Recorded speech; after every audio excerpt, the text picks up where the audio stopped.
Hi everyone, my name's Simon. Welcome back to Walking with Whitey. In this episode, I'm hoping to do the full length of the Malvern Hills from south to north.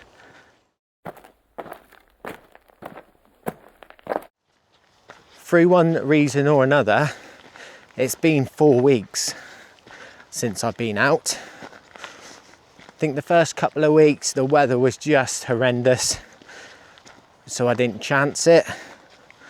And then last week we had to make a 10-hour round trip dash to pick up the newest edition of the Walking with Whitey group. I'll show you a picture now.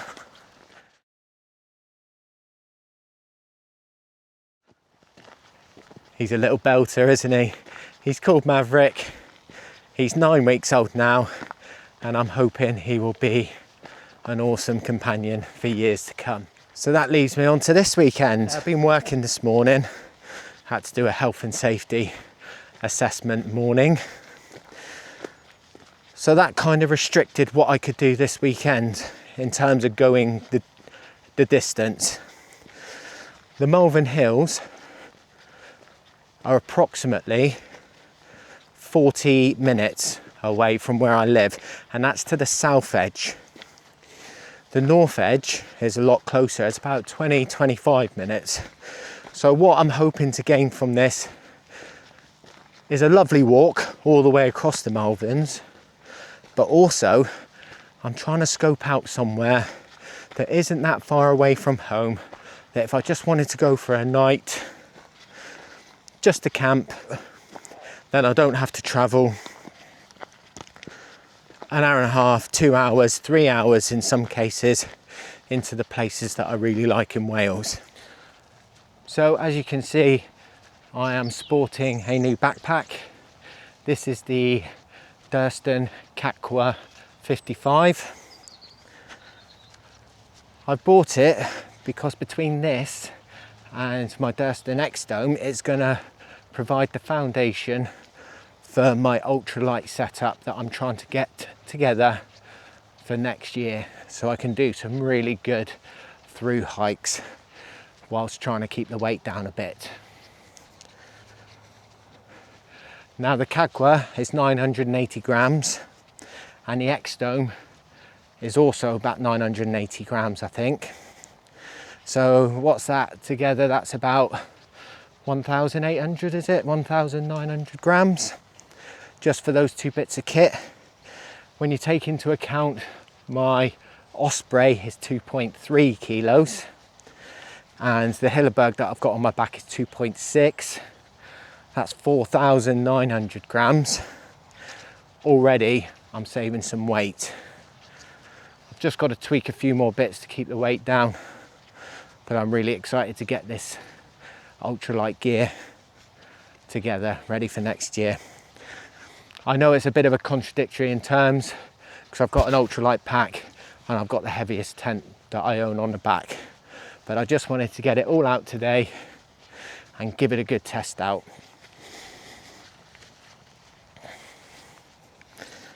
The weather forecast for the next 24 hours is giving rain and strong winds, so it should be a good tester for the new tent.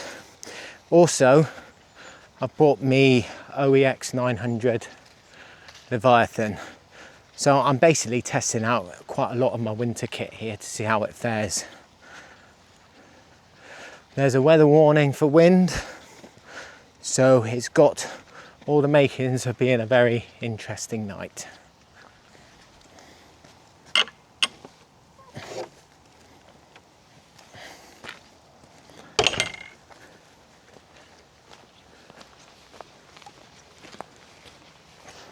The Kakwa 55 has got a rating of 20 kilograms. With everything that I've got on my back today, I've got food, obviously. I've got 2.5 litres of water and my winter kit. I'm currently weighing in at 15.5 kilos. So on paper, it shouldn't be a problem for this backpack. However, when I do get my ultralight set up complete, it should be nowhere near that. So again, this should be a good test for this backpack.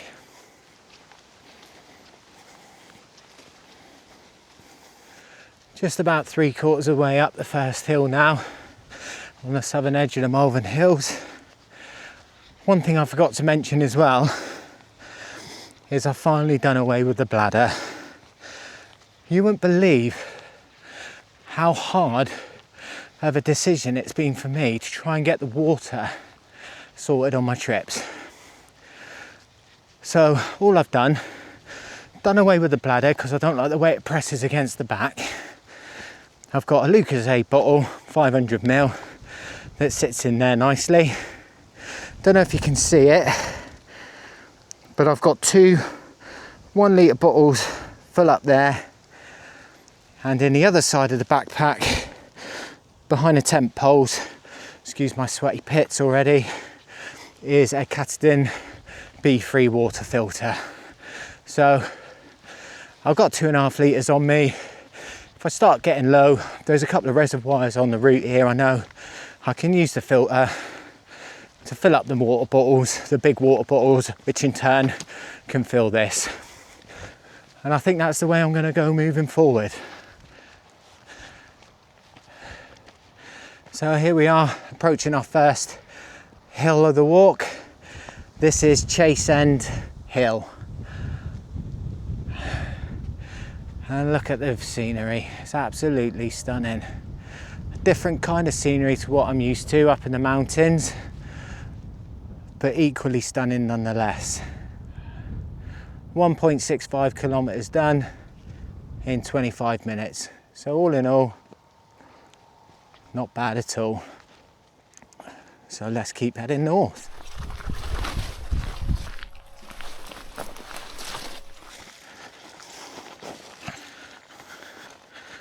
It's a lot steeper than it looks on the camera, I can assure you. Alright, let's just follow this path and see where it leads. It's a lovely path through the woods.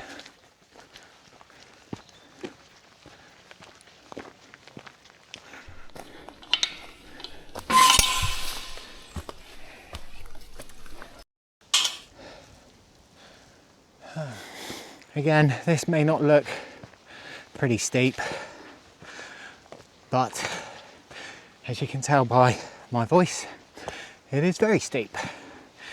Let's bring it round. I don't know if that makes it any better to see. Still currently heading up to the second hill. That was hard work. Very hard work. But as you break out of the woods, you kind of get a glimpse of what awaits you when you hit the top. Okay, so here we are at our second hill today. This is Ragged Stone Hill. And as you can see, even from here, we're only at 254 meters, but the views you get up here are absolutely amazing. They really are. That's where we're heading next. And in between us and that hill, as you can see, there's a lot of downhills and a lot of uphills. And I think that's the theme for this walk. Bit of a roller coaster from start to finish, because you'll see it better on top of that one, but in behind that one you can see the peaks of the North Hills. So we've still got quite a way to go yet. This looks like it's wired up. Shall I?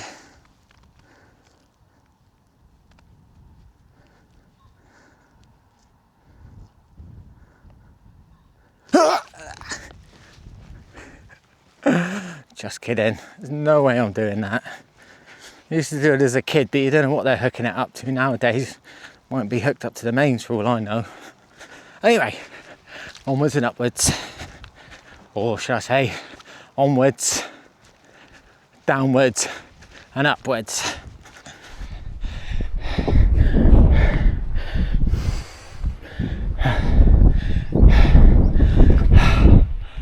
Here we are at the top of our third hill, Midsummer Hill, and very conveniently it's got a shelter, because as you can see the rain's in now.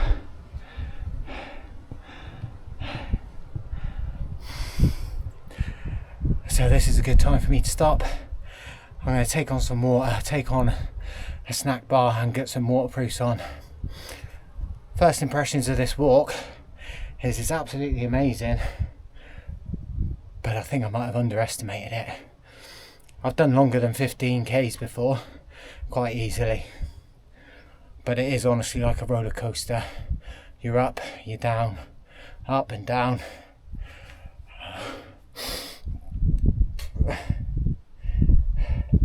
I've done 4.5 kilometers so far, so I've just got over 10 to go until the finish point, but I am camping somewhere in between that, and I'm not going to lie, I'm struggling, but I'm going to take my time under this shelter and then set off in a bit.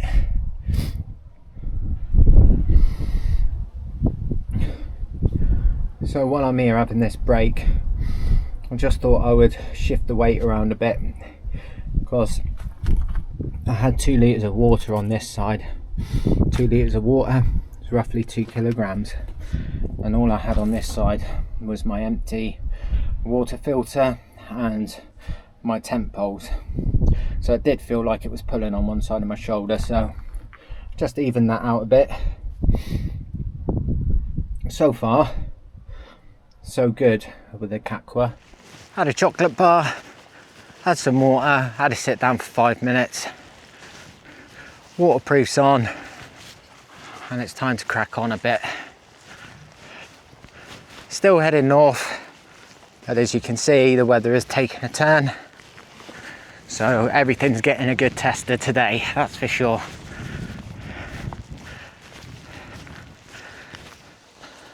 So we're currently going through a place called Gullet's Wood,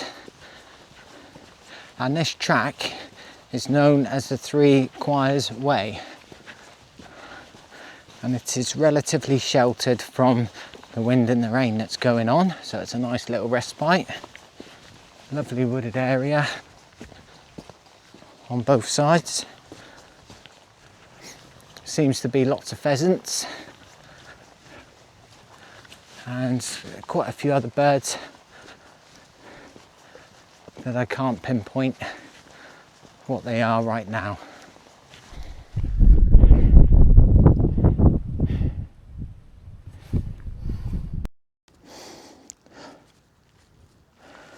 I do like these little stone cairns that they do here on the Malverns.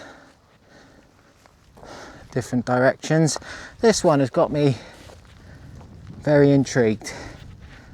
British Camp Earthworks. It's pointing up that way to what looks like an old Iron Age fort again. So that's the way we're going to head.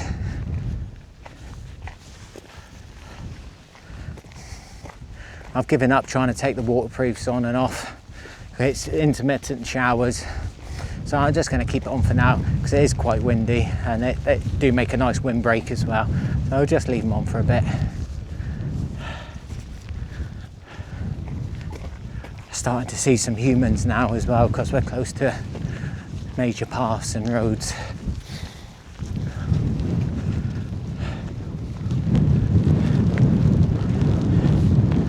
Oh, that's refreshing. So here we are at Swinyard Hill. You can just see the last hill I came from there. This is looking out west. This is looking out north, and you can just see over there the North Hills are under cloud at the moment. That's where I'm heading for, in and around that area. And then look at this out to the east. not bad, eh?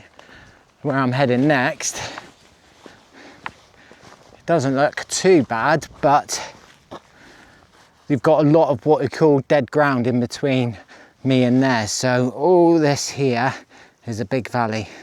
So you've got to go down and up to the next hill. So line of sight, it doesn't look too bad.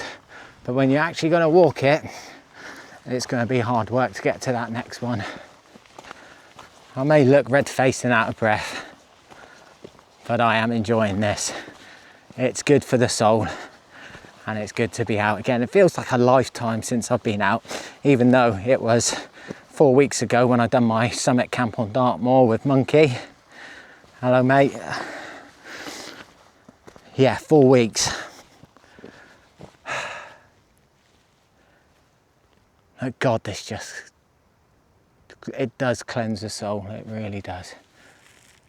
Even if the weather isn't great. There's just something about it, and everyone who does it knows exactly what I'm on about. It's hard to explain until you're out here actually doing it. Plus I'm super excited to try and get the Hilleberg Soulo out tonight. Do I keep saying it right? Hilleberg Soulo. Is it Hilleberg Soulo or Hilleberg Soulo? I think it's a Soulo. I don't know. Anyway, I'm looking forward to getting it out tonight, and hopefully there is going to be a bit of wind and rain tonight as well to give it a good test. We're just making our way up to the next hill, which is just there, and something has just caught my curiosity.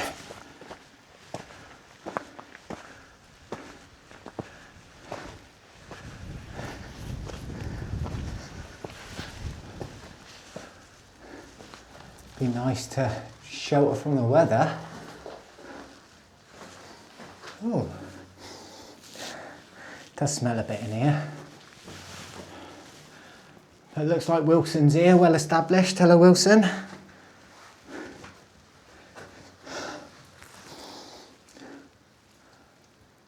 Pretty cool.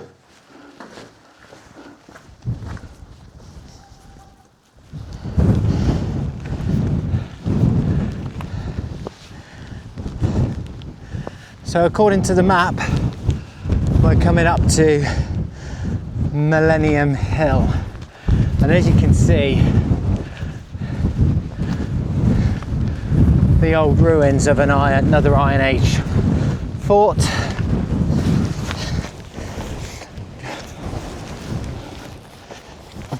Trying to protect my mic a bit because it's a bit blowy up here, but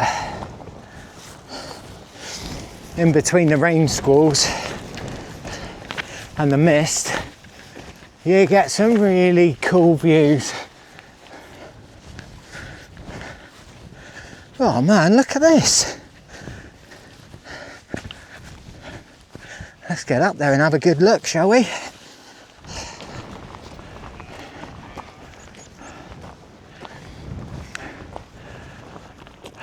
Here we are, up at Herefordshire Beacon. I'm trying to cover the mic a bit because it is blowing quite a bit up here. But from here, you can see the gravity of what I've got left. So I've got to go all the way. There's the highest point on the North Hill there. I'd like to get to somewhere around there tonight, but it's 5 o'clock.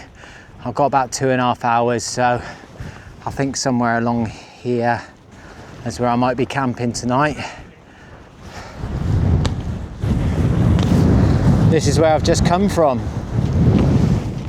Started all the way over there, all the way along this ridge line and up.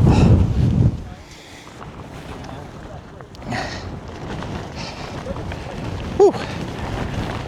Better get cracking.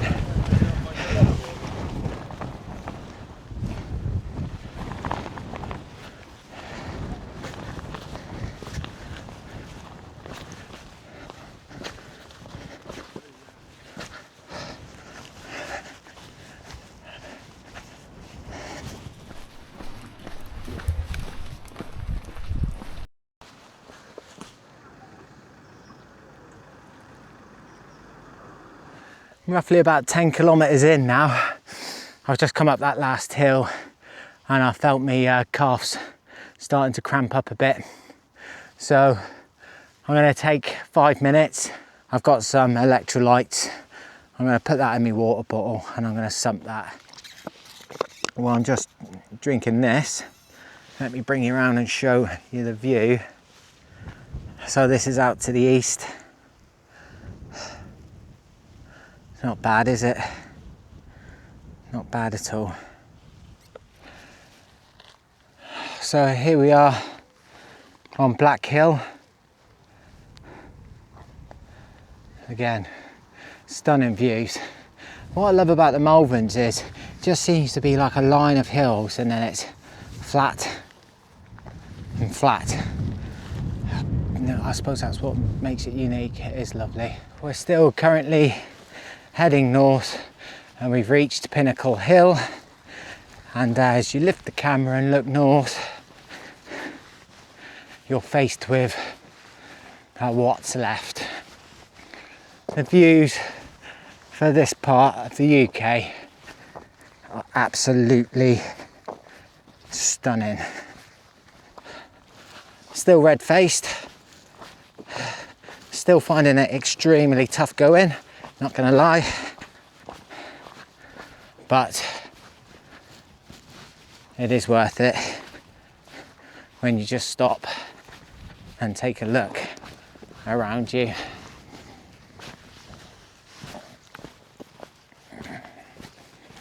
Here we are on the adequately named Perseverance Hill. That's north behind me, and I am having to persevere now. I am truly struggling. Starting to cramp up in both legs quite a lot now, so I'm going to stop for 10 minutes here, just out the wind on the other side, and have another isotonic drink. Currently 6 o'clock in the evening, 13 kilometres done. For the past couple of kilometres there's been absolutely no places suitable for pitching. Got about an hour left of sunlight and it'll be the first time pitching the Soulo, so I want to do it in daytime. I'm heading up to Worcestershire Beacon, which is about another K away, but it's all uphill, and I'm hoping to find somewhere in and around that area for the night. Let's keep plodding on. I'm throwing caution to the wind a bit. Have to get a trot on. I need to get around the side of this hill where I'm out the wind because the wind has picked up massively, and I want to hope that there's a flat enough spot for me to pitch up for the night. But as you can see, there's Malvern down there, but I'm on the side of a hill. This is what I've got to work with. The wind is going that way, so I'm going to pitch it facing down that way over towards Malvern and see how we get on.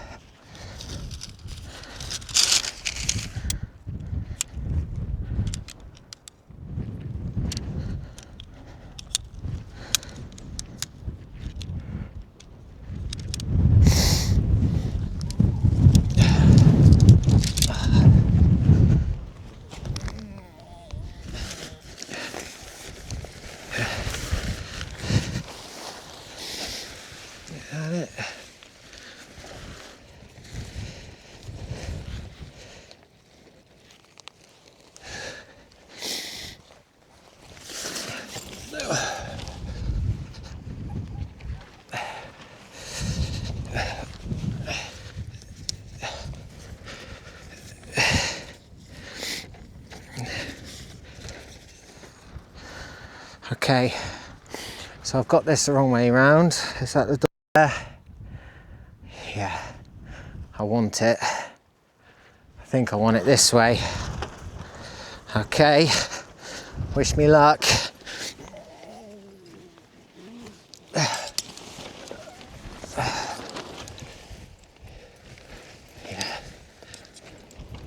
This is the way the wind's going, so this is the way I want it.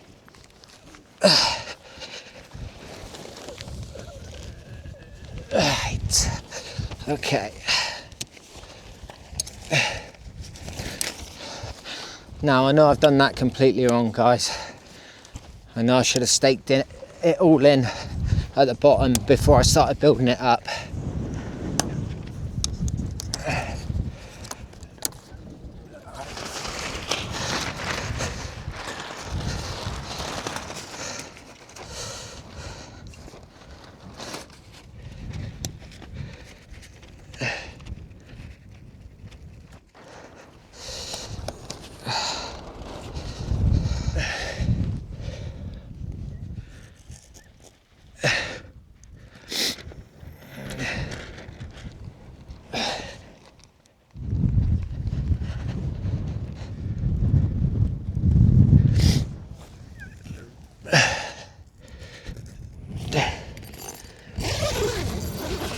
As you can probably hear, the wind is picked up.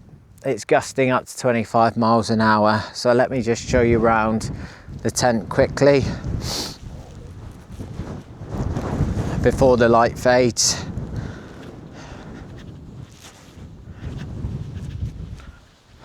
So far, the tent seems to be holding up reasonably well. Look at the view I've got for tonight. That's Malvern that you can see there. So when you come around this side, so you can see it's all guyed out.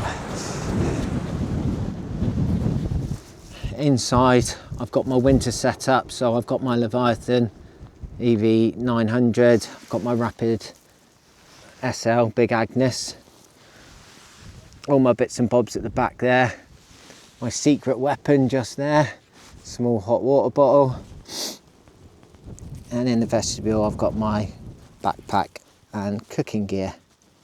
The vestibule is a little bit smaller than what I'm used to, if I'm honest, but it should do the job nicely. Now I've got some food on the go, and I got myself a hot chocolate. I just thought I'd bring you back and have a little chat. As the light was starting to fade and I started to panic, I was on the side of the Malvern Hills. There was no flat ground at all. The wind and the rain were coming in sideways, and I had one of those moments.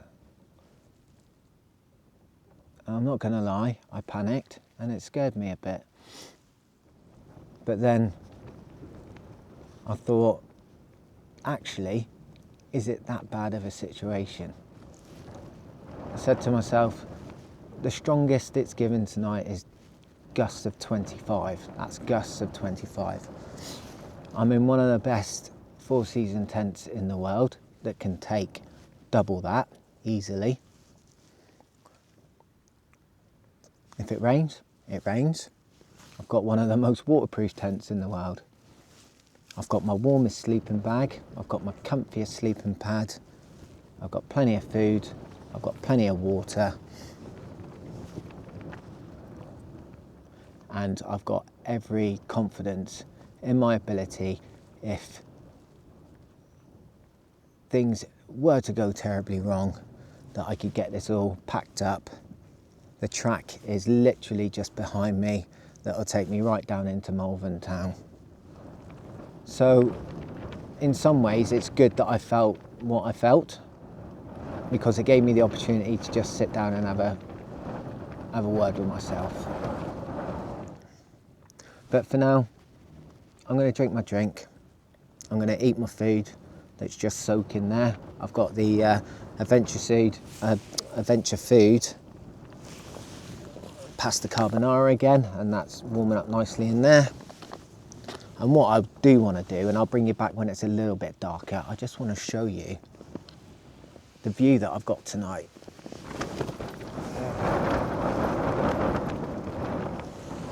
I don't know if you can see it just yet, but all the lights of Malvern are starting to come on, and you can actually see for miles and miles and miles.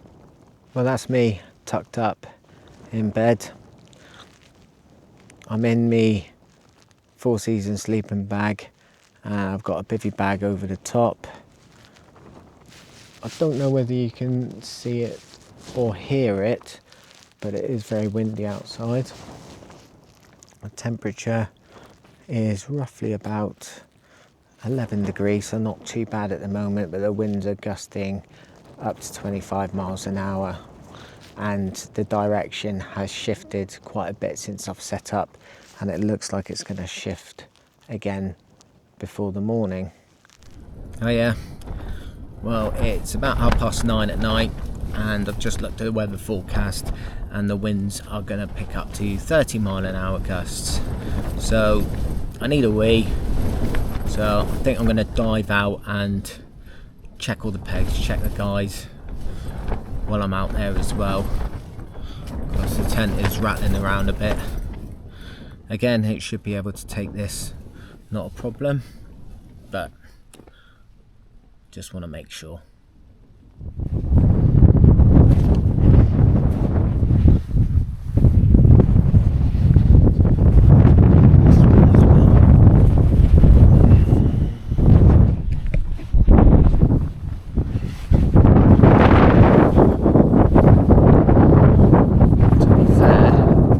It's taken a bit of a battering on this side.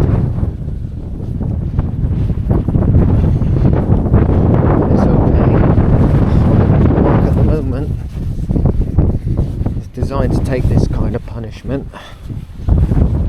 So the time is 11:30 at night, and this is when the weather is forecast to be at its worst tonight. So it's now showing gusting up to 35 miles an hour, and it is currently raining. I don't know whether you can see or hear it very well on the tent.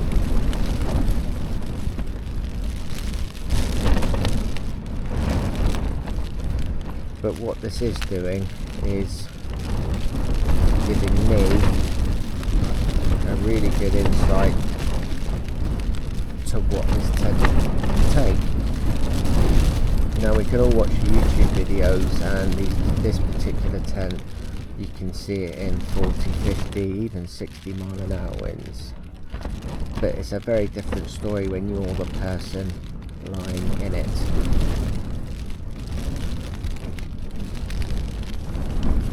I am nice and snug.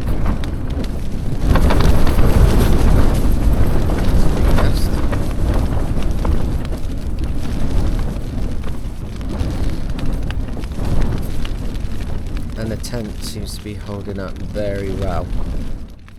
You know, I wanted a 4 season tent that I could absolutely put all my trust into, because I can be a bit of a nervous camper sometimes.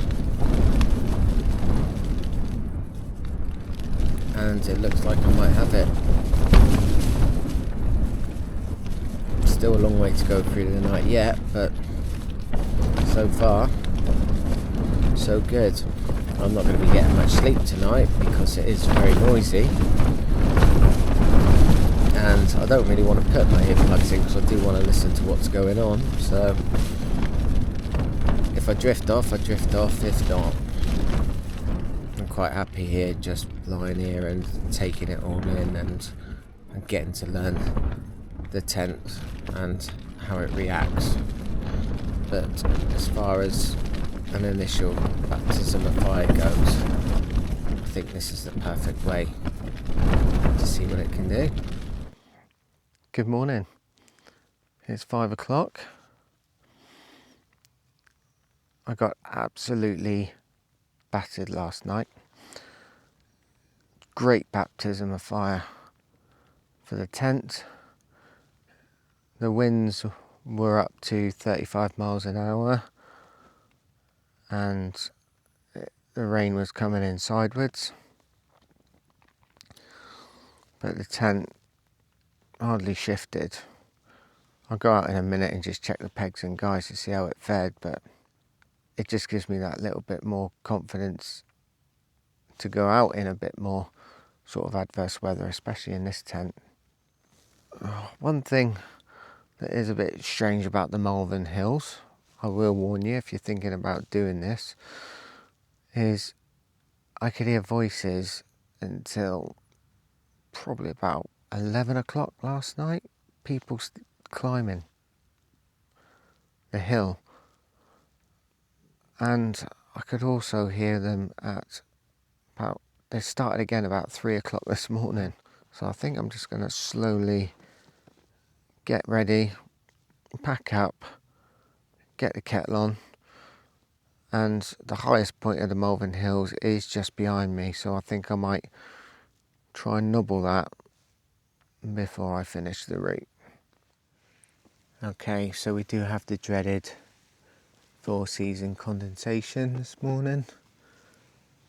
Inside it's absolutely fine because I did have the top open a little bit last night, and I've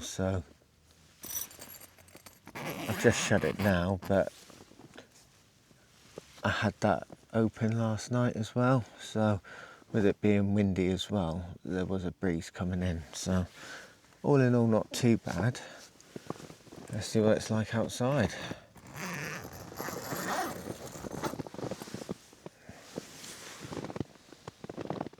Wow,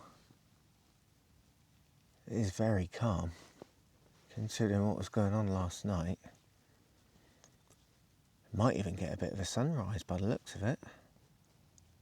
That I was not expecting. Not doing anything until I've had my morning coffee. Cheers. Okay, so I'm out of the tent now. Let's have a look and see how the tent held up throughout the night.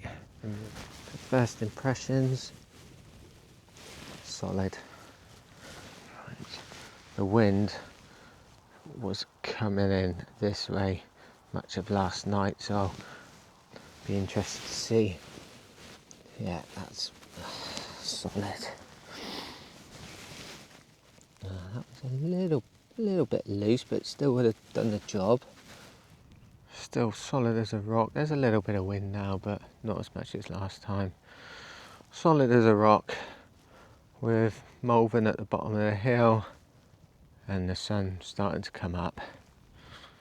So let's get the rest of this decamped. Okay, that's everything out from inside the tent. Time to get it down.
You can just see where my footprint was.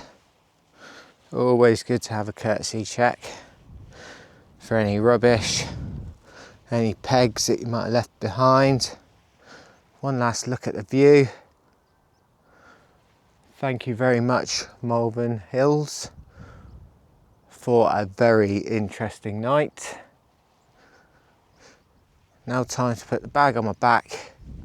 You just see the trig point up there. You might not see it on the camera, so I'm going to go and nobble that.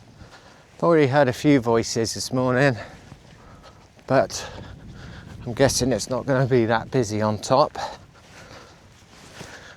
You know, that would have been the ideal place for me. It's 25 minutes from where I live. If I wanted to come out one night and just camp, try a new bit of kit or something. The only thing that puts me off is the amount of people that are up here. I mean, look at that for a view there. Let's put it down as a potential, shall we? I can't not do the entire length of the Malvern Hills, south to north, and miss out the highest point.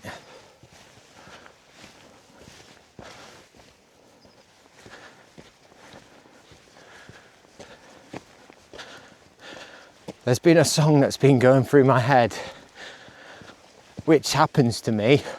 Song gets into my head and it won't go out for hours. A good old primary school classic, the Grand Old Duke of York. He had 10,000 men. He marched them up to the top of the hill and he marched them down again. When they're up, and when they were down, they were down. And when they were only halfway up, they were neither up nor down. That made me chuckle to myself a few times yesterday.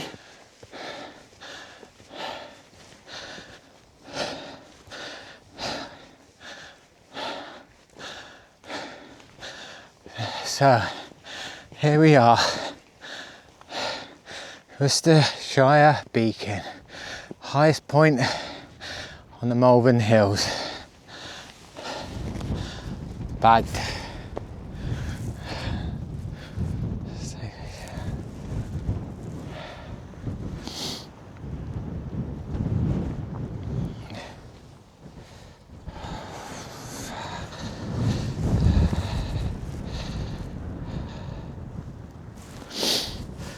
I'm a bit of a believer, especially later on in life, that things happen for a reason. And the mayhem that happened for me last night and the panicking and everything, I believe that happened for a reason. I believe that happened so I could grow more confidence in myself, my kit and my equipment. But I also believed now that it stopped me from coming up here last night. I would have been in the wrong frame of mind and it would have been wet, windy, but instead now I've got this.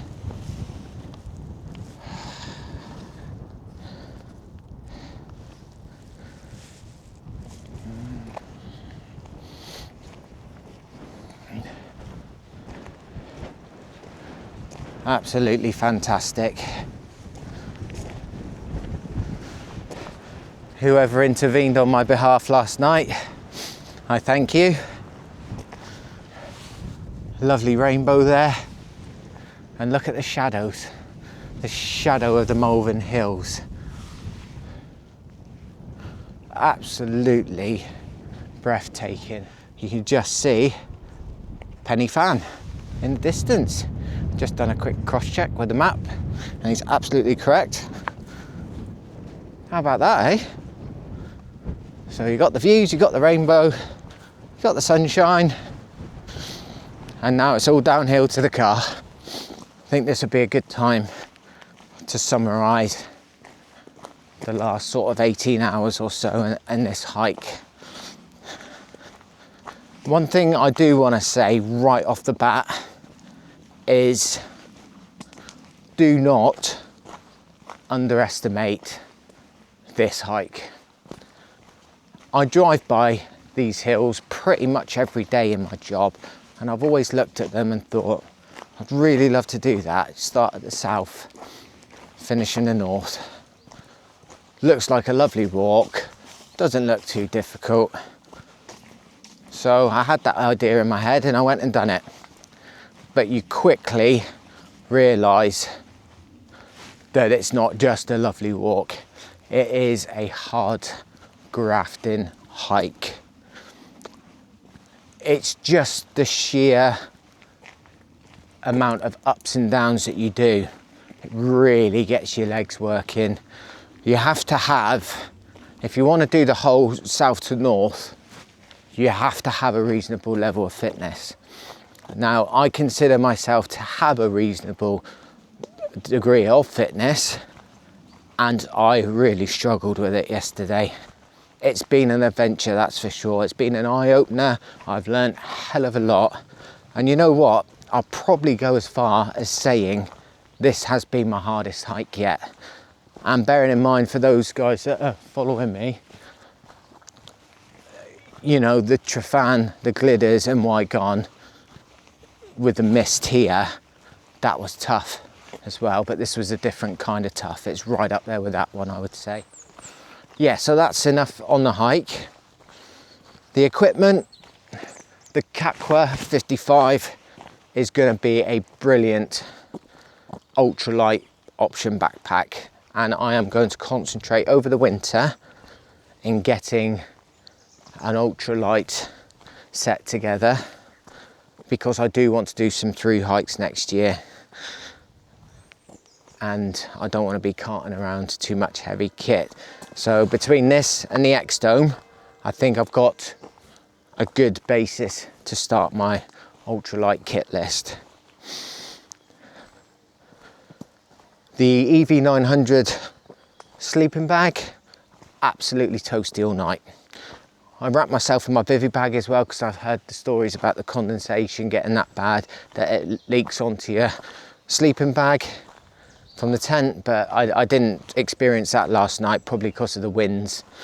But oh no, I was so toasty in there. The down fabric, yeah, it was absolutely lovely. So that's good, and I am very surprised on how small it packs. You know, my EV400, it goes smaller than my EV400. So yeah, I'm impressed with that sleeping bag. So that brings me on to the Hilleberg Soulo. I've explained my reasonings and my path of getting to the Soulo, and my God, what a tent. It just absolutely oozes quality. It really does. It didn't take a lot to put it up. That was my first time putting it up in anger. Didn't take a lot at all, and it just so sturdy, so sturdy. I mean, I looked at the Met Office app last night, and at its strongest point, there was a weather warning out last night for wind, and at its strongest point, it was up to 35 miles an hour, and the rain was coming in sideways as well, and it just did not budge. Did not budge. Made a hell of a racket, but what tent isn't going to make a hell of a racket in that weather? But it just didn't budge, and I got out this morning and I checked all the pegs, all the guy lines, and they were brilliant. Just everything about it was brilliant. There was a bit of condensation this morning, not a lot actually, but there was a bit. I will have to get it out and air it out when I get home. But actually, when you open the top zip on the outer fly, and then you've got the inner fly where you can open up as well to a mesh, there's actually quite decent ventilation that comes through there. So yeah, really happy with my purchase of the Hilleberg Soulo, that's for sure, and it's a tent that I'm going to have for a very, very long time, I think. So I think that's a good time for me to sign off. What I will say is, thanks for bearing with me on this one.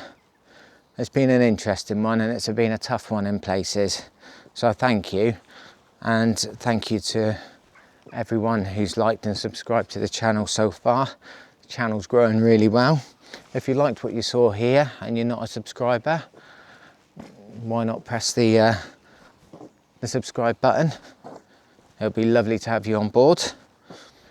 The episodes are still coming thick and fast at the moment. I'm releasing every Friday at midday. Every 2 weeks is a hiking, backpacking or wild camping episode, and then the alternate week is something about a bit of kit and equipment, or just chatting about something hiking, backpacking or wild camping related. All that's left for me to do now is wait for my lift and say to everyone out there, take care, stay safe, and I'll see you next time.